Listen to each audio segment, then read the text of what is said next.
Study IQ IAS, अब तैयारी हुई अफोर्डेबल। नमस्कार दोस्तों, ईरान के अंदर एक बहुत बड़ा बदलाव हुआ है। इनफैक्ट कई लोगों के द्वारा इसको एक शॉकिंग रिजल्ट बताया गया है, क्योंकि ईरान में आपको याद होगा मई के महीने में जो उनके प्रेसिडेंट थे इब्राहिम राइसी, उनकी हेलीकॉप्टर क्रैश में मृत्यु हो गई थी। और क्या होता है कि प्रेसिडेंट का जो चुनाव है ईरान में हर 4 साल में होता है, तो यहाँ पर उनका टर्म खत्म होने के पहले ही उनकी मृत्यु हो जाती है और इसी की वजह से यहाँ पर इलेक्शन कराना जरूरी था। यहाँ पर हुआ क्या है, बताया यह जा रहा है कि जो रिफॉर्मिस्ट लीडर हैं, देखिए क्या होता है कि अगर मान लो कोई ऐसा देश है जहां पर काफी ज्यादा कट्टरपंथी विचारधारा है, जहां पर एक तरह से जैसे ईरान के अंदर हम बात करें इस्लामिक लॉज को काफी ज्यादा तवज्जो दिया जाता है, तो यहां पर क्या है कि जो रिफॉर्मिस्ट लीडर हैं वो एडवोकेट करते हैं कि इन चीजों से थोड़ा हमें बाहर निकलना चाहिए, थोड़ा सा रिफॉर्म लाने की कोशिश करनी चाहिए। तो उन्हीं में से जो लीडर हैं मसूद पेजेस्कियान, उनकी यहां पर जीत हुई है और उन्होंने यहां पर जलीली को हराया है। जलीली बेसिकली एक हार्ड लाइनर बताए जा रहे थे और खबर आप देख सकते हो, reformist Pezeshkian wins Iran presidential run off election besting hard liner Jalili. और इसी को हम थोड़ा डिटेल से समझेंगे कि ईरान में एग्जैक्टली है क्या और अल्टीमेटली इसका भारत पर क्या इंपैक्ट आएगा इस चुनाव की वजह से। आपको काफी कुछ जानने को मिलेगा। चलिए आगे बढ़ते हैं, लेकिन उससे पहले मैं आप सबको बता दूं, आप में से जो भी लोग यूपीएससी की तैयारी कर रहे हैं 2025 के लिए, हमारा जो जीएस फाउंडेशन बैच है दोस्तों, अलग अलग लैंग्वेजेस में, ये 8 जुलाई से स्टार्ट हो रहा है। आपके पास मौका है, इसको ले सकते हैं by using the code Ankit live. आप मैक्सिमम जो डिस्काउंट है किसी भी कोर्स किसी भी बैच में ले सकेंगे। इसका लिंक आपको कमेंट सेक्शन में मिल जाएगा। और इसके अलावा अगर आप एमसीक्यूज अटेम्प्ट करना चाहते हैं तो मेरे इंस्टा पेज पर जाइए, वहां पर स्टोरीज में जितने भी एमसीक्यूज हैं उसको भी आप अटेम्प्ट कर पाएंगे। चलिए शुरुआत करते हैं और सबसे पहले ये देखते हैं कि एग्जैक्टली हुआ क्या है। जैसा कि मैं आपको कह रहा था कि ईरान के अंदर प्रेसिडेंशियल इलेक्शन हुआ। देखो थोड़ा सा मैं आपको समझा देता हूं वहां पर इलेक्शन का होता क्या है प्रोसेस। एक तो मैंने आपको बताया कि जो प्रेसिडेंट है वो 4 साल तक के टर्म के लिए रहते हैं, तो इब्राहिम राइसी की मृत्यु होती है तो वहां पर इलेक्शन होता है। अब इलेक्शन में क्या है कि वहां पर कई कैंडिडेट्स खड़े हो सकते हैं, लेकिन यहां पर इंपॉर्टेंट यह है कि आपको 50% से ज्यादा वोट मिलना चाहिए था। तो क्या हुआ कि यहां पर जब पहला इलेक्शन हुआ, एक्चुअली पिछले महीने हुआ था जून के महीने में, तो यहां पर जो 2 लीडर हैं दैट इज मसूद पेजेस्कियान और दूसरे हैं आपका सैयद जलीली, इन दोनों को यहां पर वोट तो मिला, ये टॉप 2 कैंडिडेट्स रहे थे, लेकिन किसी को भी 50% से ज्यादा वोट नहीं मिला था। इसी की वजह से दूसरा राउंड ऑफ इलेक्शन होता है और दूसरे राउंड में जो टॉप 2 कैंडिडेट्स हैं वो यहां पर चुनाव लड़ते हैं। तो ये जो दूसरा राउंड हुआ है इसमें आप देख सकते हो यहां पर ज्यादा वोट, 50% से ज्यादा वोट, क्योंकि 2 ही कैंडिडेट हैं तो ऑब्वियस सी बात है किसी ना किसी को तो 50% से ज्यादा वोट मिलेगा। तो इसमें यहां पर आप देख सकते हो टोटल 30 मिलियन वोट्स गिराए गए थे, मतलब 30 मिलियन वोट जो है वो आपका हुए थे, जिसमें से 16.3 मिलियन वोट्स ये गया मसूद पेजेस्कियान को और दूसरे जो हैं दूसरे नंबर पर ये रहे that is जलीली, Syed जलीली 13.5 million votes. वैसे मैं आपको इंटरेस्टिंगली बताता हूं कि 1979 के बाद से आप देखोगे जब से इस्लामिक रेवोल्यूशन आया ईरान के अंदर, तब से लेकर जो पहला राउंड हुआ था इलेक्शन का अभी जून के महीने में, उसमें सबसे कम वोटिंग परसेंटेज गया है, सिर्फ 40% लोगों ने ही, क्योंकि वहां पर टोटल जो एलिजिबल वोटिंग कर सकते हैं उनकी संख्या 60 मिलियन के आसपास है, लेकिन इसमें से सिर्फ 40% ने ही यहां पर वोटिंग दी थी। लेकिन क्या हुआ, यहां पर लोगों को डर लगने लग गया। मतलब देखो ईरान के अंदर आप देखोगे ना तो लोग काफी ज्यादा गुस्सा है लोगों के अंदर हार्ड लाइनर से, मतलब हार्ड लाइनर को लेकर सपोर्ट तो है बहुत सारे लोगों का जो चाहते हैं कि इस्लामिक लॉज वगैरह को और ज्यादा कड़े तरीके से इंप्लीमेंट किया जाए, लेकिन वहीं पर बहुत सारे जो लोग हैं जो हार्ड लाइनर्स को नहीं चाहते। तो यहां पर जब पहले राउंड में कम यहां पर गया था आपका लोगों ने कम वोट डाला था, तब कई लोगों को डर हो गया कि जो मसूद पेजेस्कियान है वो हार सकते हैं, और इसीलिए सेकेंड राउंड में जो वोटिंग परसेंट है वो 40% से बढ़कर 50% चला गया। और इसी की वजह से कहीं ना कहीं आप कह सकते हो जो मसूद पेजेस्कियान है उनकी यहां पर जीत हो जाती है। आई होप आपको यहां पर समझ में आ गया होगा। खैर अगर हम ईरान के अंदर बात करें तो अगेन आप देख सकते हो यहां पर जो ईरान में देखो, वैसे तो ये प्रेसिडेंट बन गए हैं ये मसूद पेजेस्कियान, लेकिन ईरान में अभी भी आप देखोगे जो सबसे सुप्रीम लीडर होता है, जब जो सबसे टॉप का लीडर होता है वो इस समय है आयतुल्लाह खमैनी। ये आपको ध्यान में रखना है, क्योंकि देखिए यहां पर अगर आप देखोगे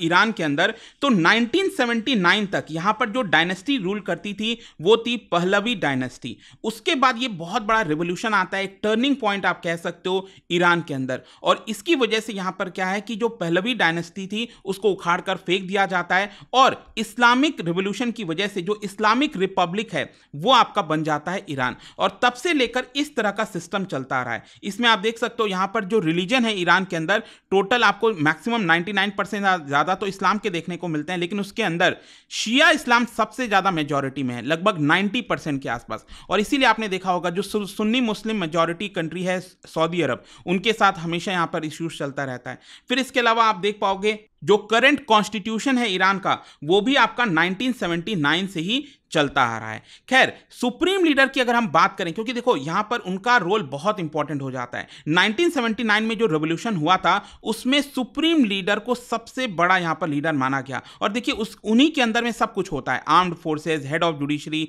स्टेट मीडिया, सब कुछ सुप्रीम लीडर के अंदर में होता है। फिर इसके अलावा गार्डियन काउंसिल, ये भी एक बहुत इंपॉर्टेंट है क्योंकि इसमें टोटल 12 मेंबर्स होते हैं, जिसमें से 6 मेंबर पार्लियामेंट के द्वारा चुनकर आते हैं और साथ ही साथ सुप्रीम लीडर डायरेक्टली 6 मेंबर्स को अपॉइंट करते हैं और बहुत इंपॉर्टेंट डिसीजंस भी उनके द्वारा लिया जाता है। और उसके बाद प्रेसिडेंट भी आप देख सकते हो, प्रेसिडेंट का रोल इंपॉर्टेंट तो है लेकिन सबसे टॉप लेवल का नहीं है, यहां पर वो हमेशा सुप्रीम लीडर और गार्डियन काउंसिल के अंडर में ही काम करते हैं। खैर, यहां पर आपके मन में एक और क्वेश्चन आ सकता है कि सुप्रीम लीडर को कौन हटा सकता है और कौन अपॉइंट कर सकता है। देखो मैं आपको बताता हूं, 88 मेंबर का इलेक्टेड क्लेरिकल पैनल होता है ईरान के अंदर, जिसको असेंबली ऑफ एक्सपर्ट्स जो है कहा जाता है, और वही लोग सुप्रीम लीडर को अपॉइंट करते हैं और वही लोग 88 मेंबर का जो पैनल है वही लोग सुप्रीम लीडर को हटा देते हैं। तो यहां पर अभी तक ऐसा कभी देखने को नहीं मिला, 1979 के बाद से कभी भी ऐसा नहीं हुआ कि यहां पर सुप्रीम लीडर को कभी हटाया गया हो। क्योंकि ऑब्वियस सी बात है, आप समझो सुप्रीम लीडर जब टॉप पे आ जाएगा तो वो क्या करेगा, यहां पर जो भी क्लेरिकल पैनल होगा उसमें अपने ही लोगों को डालने की कोशिश करेगा और वो लोग अपने सुप्रीम लीडर को कभी हटाएंगे नहीं। तो इसी तरह से यहां पर जो पूरा सिस्टम है वो आपका चलता आ रहा है। अच्छा, यहां पर आप में से कई लोग कंफ्यूज मत हो जाना, ये जो प्रेसिडेंट का फोटो आप देख रहे हो ये हसन रोहानी है। 2021 के पहले ईरान के प्रेसिडेंट ये हुआ करते थे और उसके बाद बने इब्राहिम राइसी, और अब यहां पर जैसा मैंने बताया कि ये चेंज हुआ है एंड पेजेस्कियान जो है वो प्रेसिडेंट बन गए हैं। खैर, पेजेस्कियान के बारे में मैं आपको बताऊं तो इनका उम्र 69 ईयर है और 2008 से ये पार्लियामेंट के मेंबर हैं। साथ ही साथ ये डॉक्टर भी हैं, हार्ट सर्जन हैं और पहले ये हेल्थ मिनिस्टर के तौर पर भी काम कर चुके हैं ईरान के अंदर। 2016 से 2020 में ये डिप्टी स्पीकर भी थे वहां के पार्लियामेंट में। और साथ ही साथ एक इंटरेस्टिंग चीज मैं आपको बताता हूं, ये जो पूरा इलेक्शन हुआ है, जितने कैंडिडेट्स खड़े हुए थे उसमें से मसूद पेजेस्कियान इकलौते ऐसे कैंडिडेट थे जो कंजर्वेटिव या फिर हार्ड लाइन फैक्शन से बिलोंग नहीं करते थे। मतलब ये रिफॉर्मिस्ट लीडर माने जाते हैं। इनफैक्ट 2021 का जब चुनाव हुआ था प्रेसिडेंशियल इलेक्शन, जब इब्राहिम राइसी चुने गए थे, तब भी यहां पर वो खड़े होना चाहते थे इलेक्शन में, प्रेसिडेंशियल इलेक्शन में, लेकिन उनको खड़े नहीं होने दिया गया बाय द गार्डियन काउंसिल। मैंने आपको बताया ना, ये जो गार्डियन काउंसिल है ये बहुत ज्यादा पावरफुल है, तो गार्डियन काउंसिल ने मना कर दिया, ये इनको खड़े ही नहीं होने दिया। ठीक है, खैर जो भी है, इनका ये जो चुनाव हुआ है वो इतना ज्यादा शॉकिंग क्यों बोला जा रहा है, इतना मैटर क्यों करता है। देखो, जैसा हम सबको पता है ईरान के अंदर काफी बार जो लोग हैं बहुत सारा गुस्सा भी दिखाते हैं कि जिस तरह से सिस्टम चल रहा है, जो हार्ड लाइन सिस्टम चल रहा है वो नहीं चलना चाहिए। इनफैक्ट आपको याद होगा 2022 में महसा अमीनी का जो पूरा केस आया था, जिसमें यहां पर जो पुलिस है वो एक तरह से अरेस्ट कर लेती है महसा अमीनी को कि उसने ड्रेस कोड फॉलो नहीं किया है और कस्टडी में उनकी मृत्यु हो जाती है, और उसके बाद बहुत सारा प्रोटेस्ट वगैरह देखने को मिलता है। तब उस समय जो पेजेस्कियन थे वो महसा अमीनी के साथ थे।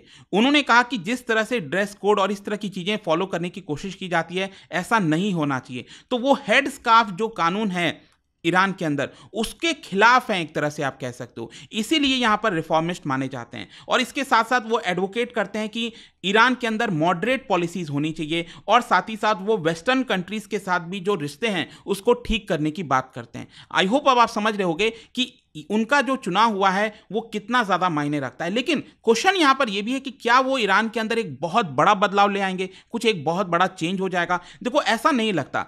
मतलब मैं कह तो रहा हूं कि वो रिफॉर्मिस्ट लीडर हैं, लेकिन ऐसा नहीं है कि वो सुप्रीम लीडर के खिलाफ चले जाएंगे, अयतुल्ला खमैनी के खिलाफ चले जाएंगे, ऐसा नहीं है यहां पर। क्योंकि चुनाव के दौरान भी उन्होंने साफ साफ ये चीज कहा था कि हम कोई रेडिकल चेंज लाने की कोशिश नहीं कर रहे हैं ईरान के अंदर। यहां पर जो चीजें हम सुधार सकते हैं ईरान में, वही वहां तक वो कोशिश करेंगे, ऐसा यहां पर बताया जा रहा है। इनफैक्ट उन्होंने साफ साफ कह दिया था, Iranian supreme leader is the final arbiter on all matters of the state. तो अल्टीमेट जो डिसीजन होगा वो सब कुछ वो उन्हीं का ही होता है, ठीक है। खैर, अब क्वेश्चन है भारत के पर्सपेक्टिव से, उनका जो चुनाव हुआ है इसका डायरेक्ट इंपैक्ट भारत और ईरान के टाइज पर कैसे पड़ेगा। देखो, यहां पर जैसा मैंने बताया कि उनका जो प्रेसिडेंसी का पूरा टर्म चलेगा, ये एक तरह से आप शिफ्ट कह सकते हैं towards more pragmatic and reformist policies हो सकता है आएंगी। लेकिन भारत ईरान पर रिलेशंस कैसे पड़ेगा मैं आपको बताता हूं। यहां पर जो हिस्टोरिकली अगर आप देखोगे, भारत और ईरान, उन दोनों के रिश्ते इकोनॉमिक टाइज में काफी स्ट्रांग रहे हैं। भारत बहुत सारा ऑयल वगैरह मंगाता है, हमें जरूरत पड़ती है। तो बोला यह जा रहा है कि उनके प्रेसिडेंसी में भारत के रिश्ते और ज्यादा डीप हो सकते हैं और ज्यादा बेहतर हो सकते हैं। यहां पर जो फोकस है वो काफी ज्यादा, चाबहार पोर्ट आपको पता है बहुत इंपॉर्टेंट हिस्सा है, भारत ने काफी सारा कमिटमेंट दिया है यहां पर और इन्वेस्टमेंट का। अभी रिसेंटली आपको याद होगा बोला यह गया है कि $120 मिलियन भारत इन्वेस्ट करेगा चाबहार पोर्ट में। ये जो शाहिद बेहस्ती पोर्ट टर्मिनल है वहां पर इन्वेस्ट करेगा, और $250 मिलियन का क्रेडिट लाइन ये भी भारत ने प्रॉमिस किया है। तो ये एक तरह से हमारे लिए ट्रांजिट लाइन बन सकता है। हम पाकिस्तान को बाईपास करके सेंट्रल एशियन कंट्रीज यहां से भी जा सकते हैं। तो ये एक बहुत इंपॉर्टेंट पार्ट होने वाला है भारत और ईरान के रिलेशंस का। एक्सपर्ट्स का यह भी मानना है कि भले ही ईरान में कोई भी लीडर आता, अल्टीमेटली जो मेन मोडस ऑपरेंडी है, जिस तरह से चीजें वर्क करेंगी, उसमें कोई बहुत बड़ा बदलाव नहीं होता। जैसे मैंने आपको बोला कि ईरान से भारत काफी ज्यादा क्रूड ऑयल खरीद रहा है, लेकिन हम और ज्यादा खरीदना चाहते हैं, सस्ते दाम पर खरीदना चाहते हैं। और ईरान को भी इस समय आवश्यकता है। ईरान के ऊपर काफी सारा सैंक्शंस लगा हुआ है, वो क्रूड ऑयल वगैरह बेच नहीं पाता, इसकी वजह से उसको मार्केट चाहिए, और भारत से बड़ा मार्केट कहीं ना कहीं हो नहीं सकता। तो यहां पर जो पेजेस्कियन का चुनाव हुआ है, वो कहीं ना कहीं ये देखेंगे कि ईरान की इकोनॉमिक हालत को सुधारा जाए, और वो चाहेंगे कि भारत को ज्यादा से ज्यादा जो ऑयल है वो यहां पर बेच सकें। खैर, इसके अलावा यहां पर कुछ और भी डायनामिक्स हैं, जैसे मिडिल ईस्ट रीजन के अंदर जो ईरान है उसका स्टैंड क्या होगा, पेजेस्कियन का अप्रोच क्या होगा, वो देखने वाली बात होगी। क्योंकि अगेन जो भी ईरान के अंदर लीडर बन के आता है, आपको पता है वो इजराइल के खिलाफ है, लेकिन भारत का इजराइल के साथ रिलेशंस अच्छा है। तो वो सारे डायनामिक्स भी अल्टीमेटली कुछ दिनों बाद पता चलेंगे कि पेजेस्कियन क्या चाहते हैं। तो आई होप दोस्तों अब आपको समझ में आ गया होगा जो भी ईरान के अंदर यहां पर प्रेसिडेंशियल इलेक्शन हुआ है उसका ओवरऑल कॉन्टेक्स्ट। और जाने से पहले एक इंटरेस्टिंग क्वेश्चन, क्या बता सकते हो, अगर हम ईरान की बात करें तो यहां पर 4 स्टेटमेंट दिया गया है ईरान को कैरेक्टराइज करने के लिए। कौन सा स्टेटमेंट बेस्ट कैरेक्टराइज करता है ईरान को, आपको बताना है। इसका राइट आंसर आप सबको पता है, मेरे इंस्टाग्राम पर तो मिलेगा ही, वहां पर अगर आप नहीं हो कोई बात नहीं, टेलीग्राम से ले सकते हैं इसका सही उत्तर। मैं कई सारे जो MCQs हैं वो यहाँ पर स्टोरीज में डालता रहता हूँ। अगर आपको PDF चाहिए तो टेलीग्राम पर आइए, अलग अलग सोशल मीडिया पर आप जुड़ पाओगे। और जैसा मैंने आपको बताया, अगर आप UPSC की तैयारी कर रहे हैं, कोई भी बैच चाहते हैं, you can simply use this code Ankit live to get maximum discount. And I hope की वीडियो आपको पसंद आया होगा। मिलता हूं आपसे next time. Till then, thank you very much, see you soon. Study IQ IAS, अब तैयारी हुई अफोर्डेबल।